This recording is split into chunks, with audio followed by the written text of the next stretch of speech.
नमस्कार दोस्तों, SMD channel के अंदर आपका बहुत बहुत स्वागत है। दोस्तों, इस वीडियो के अंदर हम बात करेंगे डोम्स इंडस्ट्रीज़ कंपनी के शेयर के बारे में।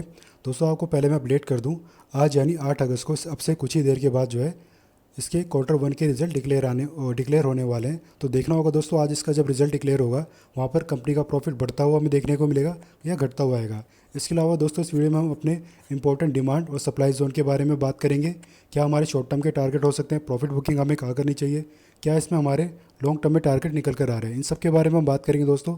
लेकिन उससे पहले एक बार कंपनी के मार्केट कैप के ऊपर हम नज़र डालें तो आप देख सकते हैं 14,500 करोड़ का इसका मार्केट कैप है और फेस वैल्यू इसकी अभी 10 बनी हुई है, जो कि एक बहुत ही पॉजिटिव साइन है दोस्तों। और इसके अलावा इसके अगर हम प्रोमोटर की हिस्सेदारी को देखें ज़रा, शेयर होल्डिंग पैटर्न जिसको हम कहते हैं, प्रोमोटर की हिस्सेदारी 70% है। उसके बाद म्यूचुअल फंड और एफआईएस की हिस्सेदारी हमें देखने को मिल रही है। तो दोस्तों, बहुत ही अच्छे साइन है, मतलब कि आप जो है जो शेयर होल्डर पैटर्न है वो जिस तरीके से फेस वैल्यू इसकी 10 बनी हुई है और कंपनी तो दमदार है ही है, बहुत ज़्यादा दमदार फिलहाल के लिए नहीं कहूँगा दोस्तों, लेकिन इसमें इतना पोटेंशियल है कि ये धीरे धीरे जो मिड कैप में और मिड से लार्ज कैप तक का सफ़र तय कर सकती है आने वाले टाइम में।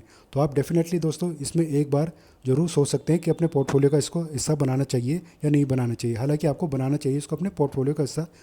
अब इसके अलावा दोस्तों, इसके हम प्रॉफिट की अगर बात करें, जो मार्च में जब इसका रिजल्ट निकल कर आया था क्वार्टर का, तो वहाँ पे कंपनी का प्रॉफिट 51 करोड़ का था, जो कि इसके प्रीवियस क्वार्टर्स के मुकाबले थोड़ा सा हमें कम देखने को मिला था। अब देखते हैं दोस्तों, प्रॉफिट हमें आज कुछ बढ़ता हुआ देखने को मिलता है या थोड़ा सा कम होता है। और इसके अलावा दोस्तों, अब जरा हम चार्ट पर चलते हैं। चार्ट पर सबसे पहले मैं आपको बताना चाहूँगा, अगर इसमें थोड़ा सा लॉन्ग टर्म के हिसाब से आप इसमें अपनी एंट्री करना चाहते हैं तो क्या टारगेट आपके हो सकते हैं दोस्तों। ये 3,000 के टारगेट निकाल कर दे सकता है, मतलब 3,000 के लेवल को एक बार ये जरूर टच करेगा।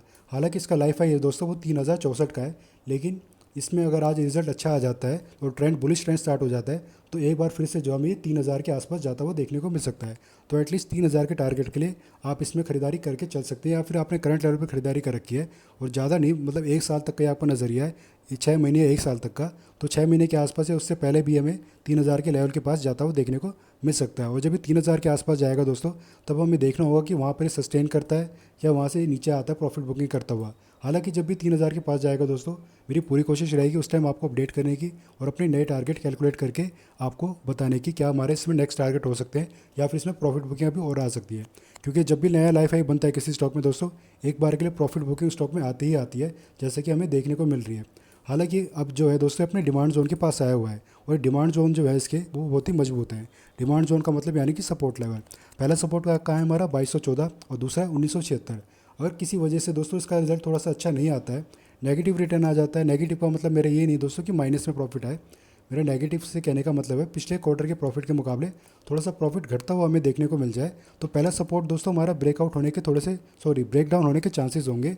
और लेकिन हमारे 2214 का जो सपोर्ट है दोस्तों, इसके आसपास बहुत ज़्यादा स्टॉप लॉस भी लगे हुए हैं, तो सेलर की पूरी पूरी कोशिश होगी इन सबके स्टॉप लॉस को ट्रिगर करे, फिर यहाँ से जो है ट्रेंड को वो रिवर्स करके ऊपर की तरफ ले जाने की कोशिश करेंगे।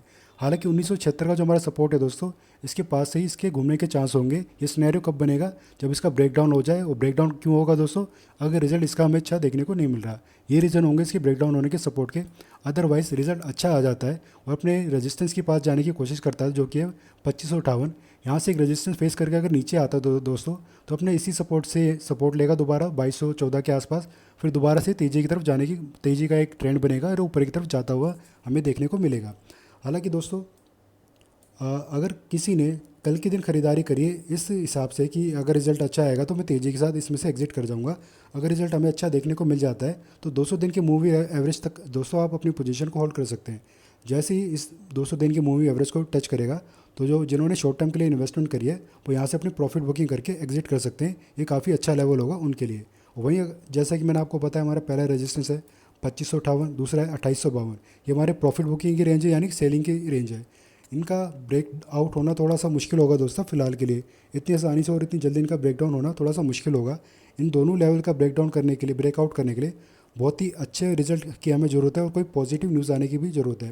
पहले रेजिस्टेंस का तो हम ब्रेकआउट दे सकते हैं, लेकिन दूसरे का ब्रेकआउट होने में थोड़ा सा टाइम लग सकता है, इसलिए थोड़ा सा पेशेंस रखना पड़ेगा हमें 3,000 के टारगेट के लिए।